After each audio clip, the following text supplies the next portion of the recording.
Saludos a todos, mi nombre es Carlos Ramírez y hoy vamos a estar conversando acerca de un tema que es un tema controversial, es un tema que tiene que ver con el tema carcelario, es un tema que no es un tema popular, es un tema que ha habido muchísima discusión alrededor de ese tema, no solamente en el ámbito nacional, sino a nivel internacional.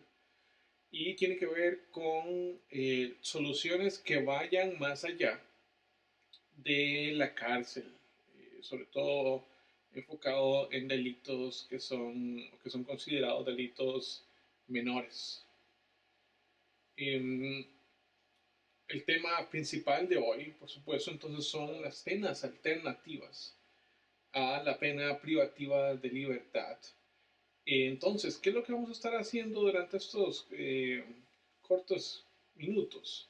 Vamos a estar hablando acerca de el problema carcelario que existe, el problema de la pena de castigo que tenemos actualmente en nuestros sistemas legales, y cuáles son algunas de las propuestas o alternativas que han existido en las últimas décadas, por qué ellas han fallado y cuáles son algunas de las nuevas alternativas por las cuales se puede apostar hacia un paradigma diferente. ¿Y por qué digo paradigma diferente? Porque al día de hoy lo que tenemos es lo que llamamos una receta punitiva. ¿Y por qué la palabra receta es tan importante en este contexto? Es porque es la única forma. Es como cuando, por ejemplo, tenemos un dolor de cabeza y vamos al doctor y el doctor nos receta la acetaminofén. Entonces esa es la receta de parte del doctor para el dolor de cabeza y a todo el mundo que tiene dolor de cabeza se le receta acetaminofén. Obviamente existen otras formas de poder curar el dolor de cabeza, entendiendo que el dolor de cabeza puede existir eh, por diversas causas, no solamente por enfermedad. El problema con la cárcel es que hoy día es prácticamente la única solución que existe para el tema de las ilegalidades. O sea, no importa si usted cometió un homicidio, no importa si usted violó a alguien o no importa si usted se robó una picarita o se robó el chancho de un vecino, la receta, la receta punitiva al día de hoy, en casi la mayoría de los casos, en un gran porcentaje de los casos, es la cárcel. Un ejemplo claro de esto son los Estados Unidos, donde, por ejemplo, se calcula que uno de cada 100 habitantes, esos son millones de personas, más de 3 millones de personas, están en la cárcel actualmente en Estados Unidos, y se considera que uno de cada 30 de ellos ha estado por lo menos en algún momento en alguna situación de cárcel o libertad condicional o lo que llaman parole, um, en alguno de los sistemas penitenciarios en los Estados Unidos. Eso es un montón de personas. Y cuando revisamos no solamente el montón de personas, sino los costos a nivel económico, solamente pensemos a nivel económico, no estamos centrando todavía en el tema social y en la problemática carcelaria que existe de separar entre enemigos del Estado y enemigos de la sociedad y los que hacen las cosas bien, pero solamente hablando en el tema económico, nos damos cuenta que una persona en la cárcel le cuesta a Estados Unidos alrededor de $33,000 al año, teniendo en cuenta que también, y si comparamos con lo que le cuesta a Estados Unidos tener una persona en educación superior, que por cierto es sumamente cara en Estados Unidos, eh, es alrededor de unos $12,000 al año. Entonces, según datos, se calcula que cuesta 700,000 colones al mes tener una persona en la cárcel. Obviamente las condiciones de nuestros centros penitenciarios son precarias en la gran mayoría de ellos y eso va a ser uno de los temas que vamos a conversar un poquito más adelante.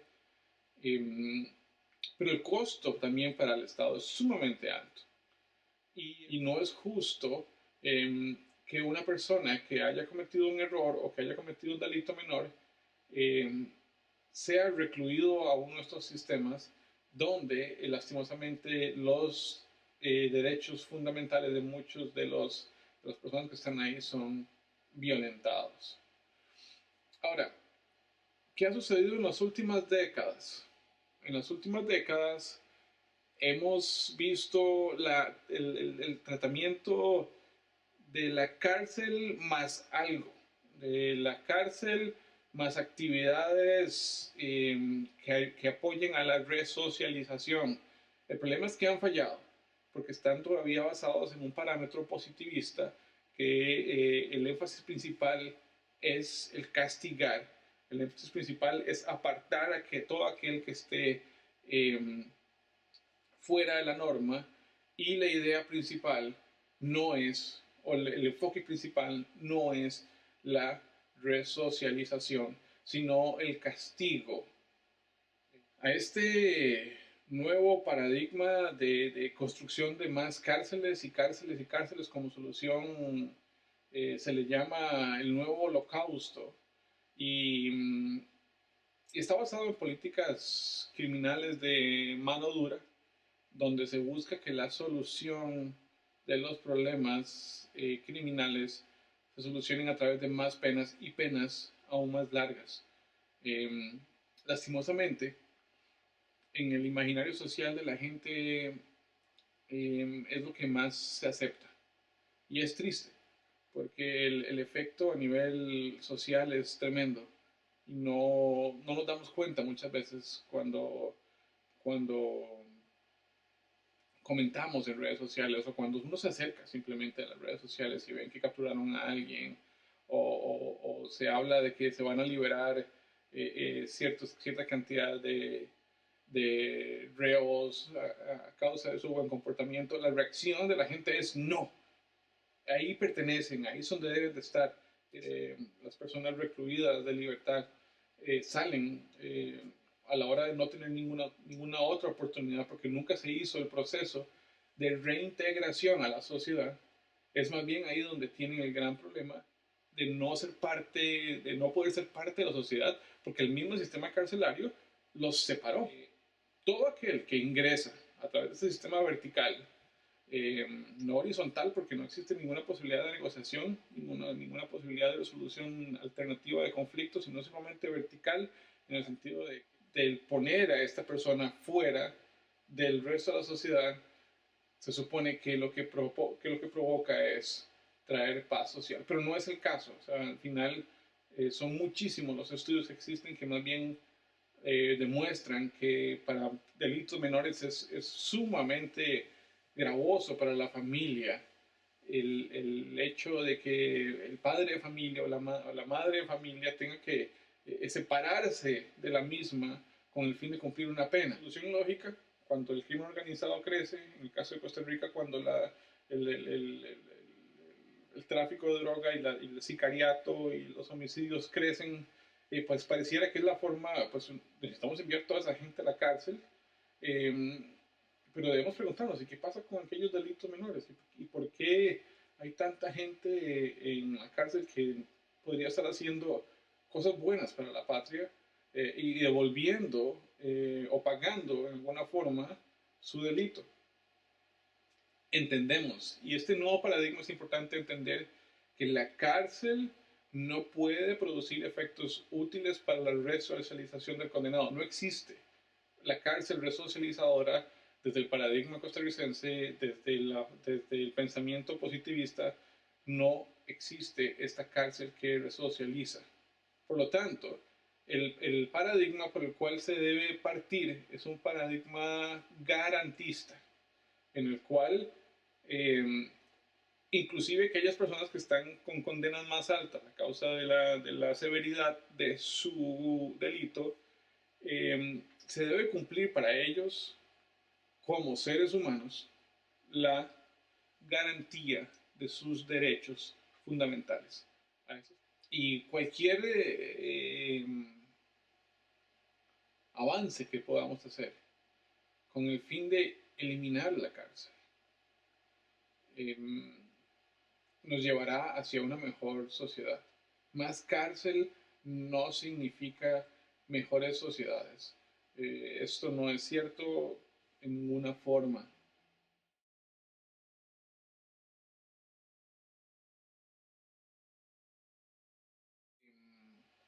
Tiene que haber una comunicación real entre los poderes del Estado y las personas afectadas y las familiares de las personas afectadas también.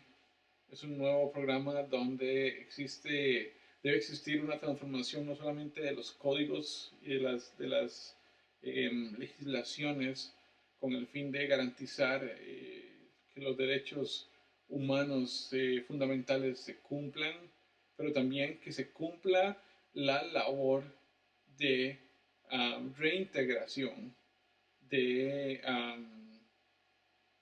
de las personas hacia la sociedad.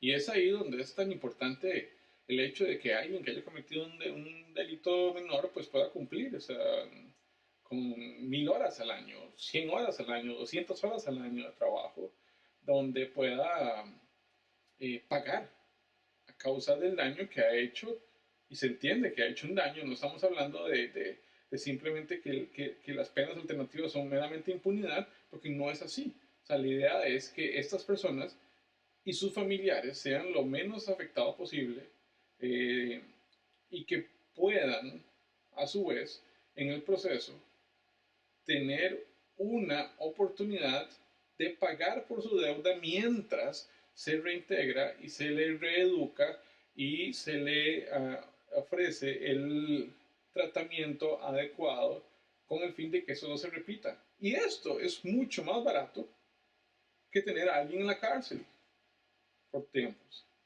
Eso es lo que tenemos que entender. Y no solamente eso, sino que es sumamente efectivo.